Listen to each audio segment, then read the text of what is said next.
Hello बच्चों, कैसे हैं आप लोग। बच्चों, आज मैंने आप लोगों के लिए चैप्टर 15 10th क्लास का तैयार किया है। ये चैप्टर 5 नंबर का आ रहा है। ठीक है, चैप्टर है हमारा पर्यावरण। तो लेट्स कंटिन्यू। बच्चों, आपने ये पर्यावरण शब्द जो है बहुत बार सुना होगा, आपके पेरेंट्स से, आपके दादा दादी से। ठीक है, आपके जो बुजुर्ग हैं वो कहते होंगे कि पर्यावरण बहुत बदल गया है, अब वो पर्यावरण नहीं रहा जो हमारे टाइम पे था। ठीक है, तो पर्यावरण का मतलब क्या है। पर्यावरण का मतलब है वह सभी चीज़ें जो हमें घेरे रहती हैं, जिसमें सभी जैविक और अजैविक घटक शामिल हैं।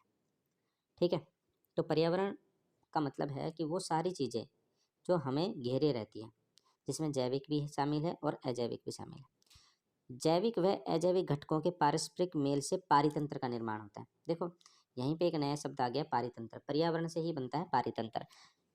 जैसे पर्यावरण के दो घटक हैं, जैविक और अजैविक, ऐसे पारितंत्र के भी दो ही घटक हैं, जैविक और अजैविक। जब जैविक और अजैविक घटक का आपस में मेल होता है तो वहाँ पे पारितंत्र का निर्माण होता है। जैसे फॉर एग्जांपल, ये है जैविक, ठीक है, और ये है अजैविक। जब इन दोनों चीज़ों का मेल होगा तो वहाँ पे निर्माण होगा पारितंत्र का, यानी कि ये जो शेडेड पोर्शन बन गया ये कहलाएगा पारितंत्र। ठीक है, क्योंकि यहाँ पे जैविक का भी मिलन हो रहा है और अजैविक का भी मिलन हो रहा है। जैविक मतलब जो सारी जीवित चीज़ें या जीवित जीव जंतु, इसमें सभी प्रकार के जीव जंतु और पेड़ पौधे आते हैं। और अजैविक जैसे ज़मीन, हवा, पानी, ये सब चीज़ें। ठीक है, जो मतलब अजैविक घटक हैं। ठीक है, इनके मिलने से, इनके पारस्परिक मेल से पारितंत्र का निर्माण होता है। ठीक है, मनुष्य की गतिविधियों के कारण हमारे पर्यावरण में गिरावट आ रही है, वह समस्याएं उत्पन्न हो रही हैं, जैसे ओजोन परत का ह्रास व कचरे का निपटान। ठीक है, मनुष्य की, हम लोग जो है पर्यावरण में बहुत ज़्यादा डिस्टर्बेंस क्रिएट कर रहे हैं। ठीक है, हमारी वजह से पर्यावरण में बहुत सारी समस्याएं उत्पन्न हो रही हैं, जैसे ओजोन परत का ह्रास, यानी कि ओजोन परत का नाश हो रहा है, क्योंकि हम लोग जो है एयर कंडीशंस में और ये फायर एक्सटिंग्विशर होते हैं, इनमें एक पदार्थ का इस्तेमाल करते हैं जिसका नाम है CFC, जिसको बोलते हैं क्लोरोफ्लोरोकार्बन। ठीक है, ये ओजोन परत के ह्रास के लिए मुख्य रूप से जिम्मेदार है। ओके, ऐसे ही कचरे का निपटान। मानव जो है एक ऐसा जीव है जो संसार में बहुत ज़्यादा कचरा उत्पन्न कर रहा है। ठीक है, और इसमें से काफ़ी कचरा ऐसा है जो अजैव निम्नीकरणीय है। ठीक है, जैसे पॉलीथीन हो गया, जैसे धातु हो गया, रेडियो एक्टिव पदार्थ हो गया, जिसको ख़त्म करना, जिस कचरे का निपटान करना बहुत मुश्किल है। तो इससे पर्यावरण जो है वो डिस्टर्ब हो रहा है। ठीक है, आई होप आपको समझ में आया होगा। चलते हैं आगे। पारितंत्र की परिभाषा। एक, ये ए नहीं है, यहाँ पे एक आएगा। ठीक है, एक क्षेत्र के सभी जैविक व अजैविक घटक मिलकर एक पारितंत्र का निर्माण करते हैं, इसलिए एक पारितंत्र में जैविक जीव जंतु और पेड़ पौधे व अजैविक घटक जैसे तापमान, वर्षा, वायु, मृदा आदि से मिलकर बनता है। ठीक है, एक क्षेत्र के सभी जैविक और अजैविक घटक मिलकर पारितंत्र का निर्माण करते हैं। जैसा कि मैंने ऊपर आपको बताया कि जहाँ पे जैविक और अजैविक घटक मिलेंगे वो जगह पारितंत्र बनेगी। ठीक है, वहाँ पे पारितंत्र का निर्माण होगा। जैविक घटक में आ जाता है सभी जीव जंतु और पेड़ पौधे, और अजैविक घटक में आता है तापमान, वर्षा, वायु, मृदा आदि। ठीक है, पारितंत्र के प्रकार। देखो, पारितंत्र के दो प्रकार है। प्राकृतिक पारितंत्र। प्राकृतिक पारितंत्र वह पारितंत्र होता है जो प्रकृति में विद्यमान है, यानी कि प्रकृति द्वारा निर्मित। ठीक है, उदाहरण है जैसे जंगल, सागर, झील, ये सब प्राकृतिक पारितंत्र है। ठीक है, और दूसरा है मानव निर्मित पारितंत्र। मानव निर्मित पारितंत्र वह पारितंत्र होता है जो मनुष्य के द्वारा निर्मित किया गया है। ठीक है, जैसे खेत। देखो, जब खेत में इंसान फसल बोता है और जैसे जैसे वो फसल बड़ी होती है तो वहाँ एक पारितंत्र बन जाता है, वहाँ छोटे मोटे जीव आकर रहने लग जाते हैं। ठीक है, और कुछ सूक्ष्म जीव वहाँ पे रहने लग जाते हैं, जैसे तालाब, जैसे बगीचा। जैसे एक छोटा पारितंत्र मैं बता सकता हूँ, एक्वेरियम। जैसे आप लोगों ने देखा होगा, लोगों के घरों में लोग एक कांच का एक एक्वेरियम लेते हैं और उसमें मछली पालन करते हैं, या मछली, एक तो मछली रखते हैं। तो ये छोटा पारितंत्र है जो मानव निर्मित है। ठीक है, पारितंत्र के घटक आपको पता ही है, जैविक घटक और अजैविक घटक। जैविक घटक में आते हैं सभी जीव जंतु, इसमें सूक्ष्म जीव भी आते हैं। अजैविक घटक में हवा, पानी, प्रकाश, तापमान आदि। ठीक है, देखो, आहार के आधार पर जैविक घटकों को निम्न में बांटा गया है। ठीक है, जो जैविक घटक हैं पारितंत्र के, इनको निम्न में बांटा गया है। पहला है उत्पादक, दूसरा है उपभोक्ता, और तीसरा है अपघटक। ठीक है, ये 3 चीज़ों में बांटा गया है जैविक घटक को। तो उत्पादक कौन होता है? उत्पादक सभी हरे पेड़ पौधे और नीले हरे शैवाल जो अपना भोजन का निर्माण करते हैं प्रकाश संश्लेषण प्रक्रिया द्वारा, यानी कि अकार्बनिक पदार्थों से सूर्य की रोशनी की मदद से भोजन का निर्माण करते हैं, इन्हें उत्पादक कहा जाता है। उत्पादक में कौन आता है? हरे पेड़ पौधे और नीले हरे शैवाल। ठीक है, उपभोक्ता, उपभोक्ता कौन है? हरे पेड़ पौधे और नीले हरे शैवाल को छोड़कर बाकी सभी जीव उपभोक्ता हैं। ऐसे जीव जो अपने निर्वाह निर्वाह के लिए परोक्ष या अपरोक्ष रूप से उत्पादकों पर निर्भर है, यानी कि पेड़ पौधों पर और नीले हरे शैवाल पर निर्भर है, इनको उपभोक्ता कहा जाता है। ठीक है, अब उपभोक्ता की भी श्रेणियां हैं, जैसे शाकाहारी जो केवल पेड़ पौधों द्वारा निर्मित भोजन पर ही निर्भर करते हैं, मांसाहारी जो दूसरों का शिकार करके भोजन करते हैं। ठीक है, सर्वाहारी जो पेड़ पौधों से निर्मित भोजन भी लेते हैं और मांस भी खाते हैं। ठीक है, और परजीवी, परजीवी वो जीव होते हैं जो दूसरे के शरीर में रहते हैं और वहाँ से भोजन लेते हैं या दूसरे के शरीर के ऊपर चिपक जाते हैं, जैसे जोंक, जैसे बालों में जूं हो जाती है। ठीक है, ये क्या है? सब पैरासाइट हैं, परजीवी। चलिए अपघटक, अपघटक जो हैं ये प्रकृति के सफाई कर्मचारी होते हैं जो मरे हुए जीव व पौधों के जटिल पदार्थों को सरल पदार्थों में विघटित कर देते हैं, जैसे फफूंदी, जीवाणु आदि। ठीक है, तो ये जो है उपभोक्ता और उत्पादक जब ये मर जाते हैं या गल सड़ जाते हैं, ऐसे जीवों को वापिस से विघटित कर देते हैं और सरल पदार्थ में बदल देते हैं, इसलिए इनको प्रकृति के सफाई कर्मचारी कहा गया है। ठीक है, आगे चलते हैं। अगला टॉपिक है आहार श्रृंखला। आहार श्रृंखला एक ऐसी श्रृंखला है जिसमें एक जीव दूसरे जीव को भोजन के रूप में खाते हैं, जैसे उदाहरण घास, घास को खाएगा हिरन, हिरन को खाएगा शेर। ठीक है, यहाँ पे मैंने कुछ फूड चेन दिखाई हुई है, देख सकते हैं आप। जैसे ये पेड़ है, पेड़ को खा रहा है हिरन, हिरन को खा रहा है शेर। ठीक है, आगे आप देख सकते हैं यहाँ पे फूल है, फूल के ऊपर तितली बैठती है, तितली उससे जूस लेती है या जो फूल का जो नेक्टर होता है वो चूसती है, उसको मेंढक खा जाता है, मेंढक को सांप खाता है, सांप को फिर ईगल या बाज खाता है। ठीक है, ये एक आहार श्रृंखला है। दूसरी आहार श्रृंखला है, जैसे ये फ्लावर है या घास है। ठीक है, यहाँ पे ये छोटी मछलियाँ खाती है, समुद्र में या पानी के अंदर की आहार श्रृंखला है। फिर इसको थोड़ी बड़ी मछली खाती है, बड़ी मछली को ये बड़ा पक्षी खाता है। ठीक है, जिसको सारस बोलते हैं। ठीक है, तो ये आहार श्रृंखलाएँ थी कुछ जो मैंने आपके सामने यहाँ पे रखी। अब अगला टॉपिक है पोषी स्तर। एक आहार श्रृंखला में उन जैविक घटकों को जिनमें ऊर्जा का स्थानांतरण होता है पोषी स्तर कहलाता है। देखो पोषी स्तर में क्या होता है? पोषी स्तर में, पोषी स्तर का डायग्राम नीचे है, यहाँ देख सकते हैं। देखो ये पोषी स्तर है। देखो सबसे नीचे आते हैं उत्पादक यानी कि प्रोड्यूसर, ये पेड़ पौधे घास। ठीक है, उसके बाद आते हैं प्राथमिक उपभोक्ता, प्राइमरी कंज्यूमर। उसके बाद आते हैं सेकेंडरी उपभोक्ता यानी कि सेकेंडरी कंज्यूमर यानी कि द्वितीय उपभोक्ता, और उसके बाद आते हैं तृतीय उपभोक्ता और फिर चतुर्थ उपभोक्ता। तो ये जो है एक पोषी स्तर है। ठीक है, पोषी स्तर में क्या होता है कि ऊर्जा का जो स्थानांतरण होता है ना, एक आहार श्रृंखला में उन जैविक घटकों में जिनमें ऊर्जा का स्थानांतरण होता है पोषी स्तर कहलाता है। यानी कि एक स्तर से दूसरे स्तर में जो ऊर्जा का ट्रांसफर हो रहा है, स्थानांतरण हो रहा है, तो ये जो स्तर हैं इनको पोषी स्तर कहते हैं। ठीक है, आप यहाँ देख सकते हैं ऊर्जा का स्थानांतरण होते हुए। ठीक है, यहाँ लिखा भी है एनर्जी ट्रांसफर। ओके, चलिए आगे चलते हैं। एक आहार श्रृंखला में ऊर्जा का स्थानांतरण एक ही दिशा में होता है। देखिए जैसे यहाँ पे दिखाया हुआ है, एक आहार श्रृंखला में ऊर्जा का स्थानांतरण एक ही दिशा में होता है, यानी कि नीचे से ऊपर की तरफ ऊर्जा का स्थानांतरण होता है। ठीक है, देख भी सकते हैं आप यहाँ पे।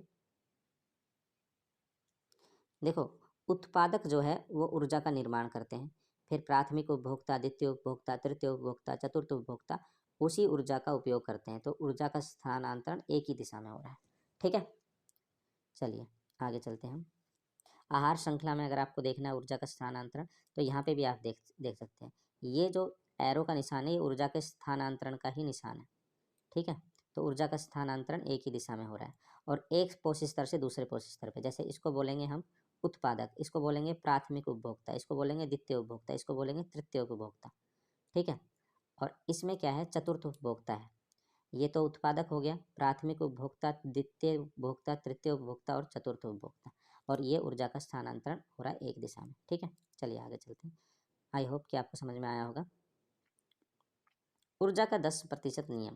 देखो, ऊर्जा का 10% नियम दिया था रेमंड लिंडमैन ने। ठीक है। हरे पेड़ पौधे सूर्य की ऊर्जा का 1% भाग जो पत्तियों पर पड़ता है अवशोषित करते हैं। ठीक है। देखिए, हरे पेड़ पौधे, जो पेड़ पौधे होते हैं, उनके ऊपर जितनी ऊर्जा गिरती है उसका वो 1% भाग जो है वो अवशोषित करते हैं। मान लो सूर्य की तरफ से उनको 1000 जूल ऊर्जा मिली पूरे दिन में।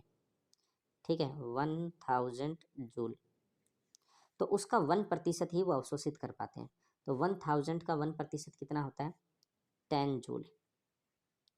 ठीक है।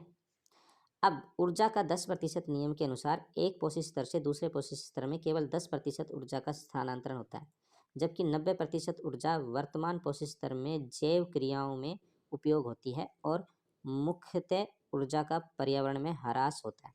ठीक है। अब देखिए, पेड़ के पास, ये जो पेड़ है इसके पास 10% ऊर्जा है जो इसने अवशोषित की है। अब पेड़ को खाएगा मान लो हिरन। ठीक है। तो हिरन के पास जो ऊर्जा जाएगी वो 10 जूल का 10% जाएगी। ये 10% ऊर्जा का नियम बोलता है। ठीक है। अब 10 जूल का 10% कितना हो गया? ये हो गया 1 जूल। अब 1 जूल ये हिरन के पास पहुंच गई। ठीक है। अब हिरन को अगर शेर खाएगा तो उसके पास 1 जूल का 10% जाएगी। तो 1 जूल का 10% कितना हो गया? 0.1 जूल। तो शेर के पास जो ऊर्जा होगी वो 0.1 जूल होगी। ठीक है। ये ऊर्जा के 10% नियम के अनुसार बताया गया है। ठीक है। तो इसलिए शेर का कोई प्राकृतिक शिकारी नहीं। ठीक है। जैसा कि आप आहार श्रृंखला में देखेंगे, ये आहार श्रृंखला है। देखो, यहाँ पे मैं फिर दोबारा से समझाने की कोशिश करता हूँ। सूर्य की तरफ से ऊर्जा मिली 1000 जूल। ठीक है। और ये जो पेड़ है ये 1000 जूल का केवल 1% ही कन्वर्ट कर पाया। ठीक है, ऊर्जा में, यानी कि 1% ही अवशोषित कर पाया। अब यहाँ 1000 का 1% कितना होता है? तो वो होता है 10 जूल। अब 10 जूल जो इस पेड़ के पास है इसका 10% पहुँचेगा हिरन के पास। तो 10 जूल का 10% होता है 1 जूल। और 1 जूल जो हिरन के पास है इसका 10% पहुँचेगा शेर के पास। तो 1 जूल का 10% कितना हुआ? तो 0.1 जूल। इसलिए आप देख सकते हैं शेर के आगे कोई प्राकृतिक शिकारी नहीं। ठीक है, आई बात समझ में? चलिए आगे चलते हैं। जैव आवर्धन। देखिए, आहार श्रृंखला में हानिकारक रसायनों की मात्रा में एक पोषी स्तर से दूसरे पोषी स्तर में जाने पर वृद्धि होती है, इसे जैव आवर्धन कहते हैं। देखो, जैव आवर्धन क्या होता है कि एक पोषी स्तर से दूसरे पोषी स्तर में जब हम जाते हैं तो हानिकारक जो रसायन है उनकी मात्रा में वृद्धि होती जाती है। जैसे मान लो ये घास है या पेड़ है, या मान लो खेत है, खेत यहाँ क्रॉप लिखा हुआ है। मान लो कोई फार्मर यहाँ पे इंसेक्टिसाइड का इस्तेमाल करता है या पेस्टिसाइड का इस्तेमाल करता है, डीडीटी का इस्तेमाल करता है। और वो डीडीटी जैसा आप जानते हैं कि एक नॉन बायोडिग्रेडेबल है, तो वो इस पेड़ में चली जाएगी, इसके फल में चली जाएगी। अब जो भी जीव इसको खाएगा जैव आवर्धन के द्वारा वो उस जीव के अंदर चली जाएगी और उसके अंदर उसकी मात्रा बढ़ जाएगी। ऐसे ही एक पोषी स्तर से दूसरे पोषी स्तर पर इसकी मात्रा बढ़ती जाती है। और जैसा कि आप जानते हैं कि ज़्यादातर आहार श्रृंखलाओं में जो टॉप पे जो जीव आता है वो है मानव। तो मानव के शरीर में इसकी मात्रा बढ़ जाती है। ऐसे रसायनों की सबसे अधिक मात्रा मानव के शरीर में होती है। ठीक है, क्योंकि मानव सर्वाहारी है, वो पेड़ पौधों से बना हुआ भोजन भी खाता है, मांस भी खाता है। तो ऐसे जो हानिकारक रसायन है इनकी मात्रा मानव के अंदर बढ़ जाती है। अब बात करते हैं आहार जाल। आहार श्रृंखलाएं आपस में प्राकृतिक रूप से जुड़ी होती हैं जो एक जाल का रूप धारण कर लेती हैं, उसे आहार जाल कहते हैं। ठीक है, जब बहुत सारी आहार श्रृंखलाएं आपस में मिल जाती है तो आहार जाल का निर्माण करती है। अब यहाँ पे मेन टॉपिक आता है पर्यावरण समस्याएं। देखो बच्चों, इस प्रकार के टॉपिक का एग्जाम में आना जो है, इस प्रकार का टॉपिक एग्जाम में आ सकता है क्योंकि पर्यावरण की समस्याएं एक ज्वलंत मुद्दा है। और इस ये चीज़ एग्जामिनर के दिमाग में भी होती है, तो वो यहाँ से क्वेश्चन जरूर पूछेगा। पर्यावरण में बदलाव हमें प्रभावित करता है और हमारी गतिविधियाँ भी पर्यावरण को प्रभावित करती हैं। इससे पर्यावरण में धीरे धीरे गिरावट आ रही है, जिससे पर्यावरण की समस्याएं उत्पन्न हो रही हैं, जैसे प्रदूषण, वनों की कटाई आदि। ओजोन परत। ठीक है, सॉरी।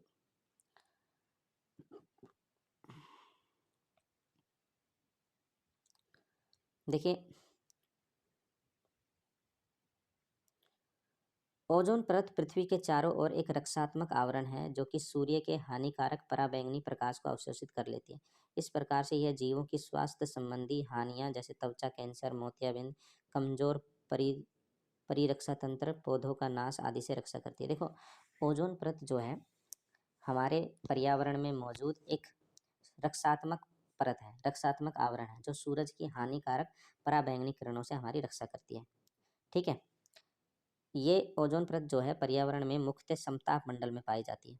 ठीक है, चलिए आगे चलते हैं। ओजोन परत का ह्रास। 1985 में पहली बार अंटार्कटिका में ओजोन परत की मोटाई में कमी देखी गई, जिसे ओजोन छिद्र के नाम से जाना जाता है। ओजोन की मात्रा में तीव्रता से गिरावट का मुख्य कारक मानव संश्लेषित रसायन क्लोरोफ्लोरोकार्बन है। ठीक है, तो जैसा मैंने बताया CFC यानी कि क्लोरोफ्लोरोकार्बन, ये ओजोन परत की मात्रा में गिरावट का मुख्य कारण है, जिसका उपयोग शीतलन और अग्निशमन के लिए किया जाता है। 1987 में संयुक्त राष्ट्र पर्यावरण कार्यक्रम में सर्वानुमति बनी कि क्लोरोफ्लोरोकार्बन के उत्पादन को 1986 के स्तर पर ही सीमित रखा जाए। और ये जिस मीटिंग के तहत ये सर्वानुमति बनी थी वो उसको कहते हैं क्योटो प्रोटोकॉल। जो नियम है कि 1986 के स्तर पर ही क्लोरोफ्लोरोकार्बन का उत्पादन रखा जाए, वो नियम कहलाता है क्योटो प्रोटोकॉल। ठीक है, उसके बाद अगला जो इम्पोर्टेंट टॉपिक है हमारा वो है कचरा प्रबंधन। आज के समय में अपशिष्ट निपटान एक मुख्य समस्या है जो कि हमारे पर्यावरण को प्रभावित करती है। हमारी जीवन शैली के कारण बहुत बड़ी मात्रा में कचरा इकट्ठा होता है।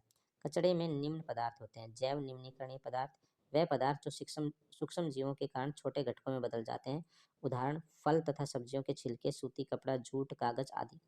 अजैव निम्नीकरण पदार्थ वह पदार्थ जो सूक्ष्म जीवों के कारण घटकों में परिवर्तित नहीं होते। उदाहरण प्लास्टिक, पॉलिथीन, संश्लेषित रेशे, धातु, रेडियो एक्टिव अपशिष्ट आदि।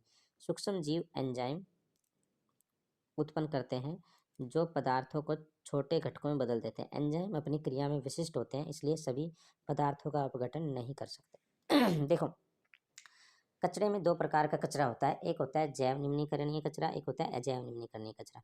जैव निम्नीकरणीय कचरा होता है जैसे फलों और सब्जियों के छिलके। अगर आप इनको कचरे में डालेंगे, डस्टबिन में डालेंगे और मतलब इनको अगर आप प्रकृति में ऐसे भी फेंक देंगे तो 1 हफ्ते के अंदर ये डिकम्पोज हो जाते हैं, 1 हफ्ते 10 दिन के अंदर। ठीक है, लेकिन अजैव निम्नीकरणीय जो कचरा होता है जैसे प्लास्टिक, पॉलीथीन, संश्लेषित रेशे, धातु, रेडियो एक्टिव अपशिष्ट, ये ऐसा कचरा है जो अपघटित नहीं होता है। ठीक है, क्योंकि प्रकृति में जो सूक्ष्म जीव पाए जाते हैं वो एंजाइम उत्पन्न करते हैं और एंजाइम अपनी क्रिया में विशिष्ट होते हैं, इसलिए वो इस प्रकार के कचरे का अपघटन नहीं कर पाते। ठीक है, तो इस प्रकार के कचरे का फिर हमें करना क्या चाहिए? इस प्रकार के कचरे को हमें कबाड़ी वाले को दे देना चाहिए ताकि वो उसको सही जगह पे ले जाए। जैसे प्लास्टिक को प्लास्टिक की फैक्ट्री में ले जाए और वहाँ से वो फिर दोबारा से रिसाइकल होके आ जाए। ठीक है, फॉर एग्जाम्पल आप दूध लेते हैं तो दूध की थैली, आप दूध निकाला और दूध की थैली फेंक देते हैं, लेकिन हमें ऐसा नहीं करना चाहिए। दूध की थैली को इकट्ठा करके रखना चाहिए। जब 2-3 महीने की दूध की थैली आपके पास इकट्ठा हो जाए तो कबाड़ी वाले को दे दो। ठीक है, और वो उसको ले जाके रिसाइकलिंग फैक्ट्री में दे देगा और वहाँ से प्लास्टिक का मग, चेयर इस प्रकार की चीज़ें बन के आ जाएंगी। ठीक है, और बदले में आपको कुछ पैसे मिलेंगे। अगर आप उसको ऐसे ही कचरे में फेंक देते हो तो आप देखते हो आपके आसपास सुबह सुबह कचरा बीनने वाले आते हैं और फिर उनको बाई हैंड उस कचरे में से प्लास्टिक की थैलियों को अलग करना पड़ता है। ठीक है, तो आई होप आपको बात समझ में आई होगी। कचरा प्रबंधन की विधियाँ। देखो, कचरा प्रबंधन की विधियाँ जैसे इसमें बेसिकली 3 R होते हैं, 3 R's: रिड्यूस, रिसाइकल, रीयूज़। ठीक है, बाकी यहाँ पे आपकी बुक में और भी विधियाँ दे रखी हैं, वो देखते हैं। जैव मात्रा संयंत्र।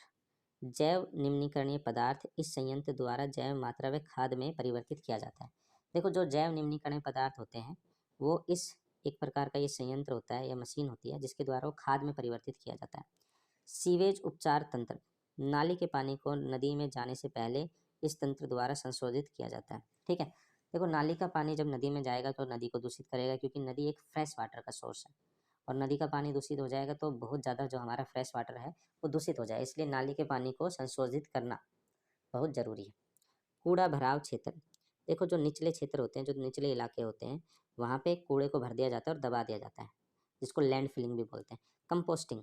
देखो जो जैविक कचरा होता है उसको गड्ढे में भरकर ढक दिया जाता है और 3-4 महीने में वो कचरा जो है खाद में बदल जाता है। पुनर्चक्रण यानी कि रिसाइक्लिंग। देखो जो अजैव निम्नीकरणीय जो कचरा होता है उसको पुनः इस्तेमाल के लिए नए पदार्थ में बदल दिया जाता है। जैसे मैंने आपको दूध की थैली का उदाहरण अभी बताया, ठीक है। पुनः उपयोग, यह एक पुनः उपयोग मतलब रीयूज। पुनः ये गलत लिखा है, पुनः आएगा यहाँ पे, पुनः उपयोग। यह एक पारंपरिक तरीका है जिसमें एक वस्तु का पुनः उपयोग कर सकते हैं। उदाहरण अखबार से लिफाफे बनाना, ठीक है, यानी कि रीयूज। जैसे हम पेपर को भी रीयूज कर सकते हैं। पेपर में अगर एक तरफ लिखा हुआ है या एक तरफ प्रिंट है तो दूसरी तरफ जो खाली वाला हिस्सा है हम उसको यूज कर सकते हैं, ठीक है। भस्मीकरण, यह एक अपशिष्ट उपचार प्रक्रिया है जिसमें थर्मल उपचार के रूप में वर्णित किया जाता है, जिसे थर्मल उपचार के रूप में वर्णित किया जाता है, जो कचरे को राख में बदल देता है। मुख्य रूप से इसका उपयोग अस्पतालों से जैविक कचरे के निपटान के लिए किया जाता है, ठीक है। तो बच्चों आपका ये चैप्टर यहाँ कंप्लीट होता है और ये चैप्टर आपका 5 नंबर का आएगा। छोटा चैप्टर है, आप इसको किताब से भी पढ़ सकते हैं और ये आप मेरा वीडियो भी देख सकते हैं। मैंने इस पूरे चैप्टर को यहाँ पे कवर किया है। अगर आपको ये मेरा पढ़ाया हुआ समझ में आता है तो चैनल को लाइक करें, शेयर करें एंड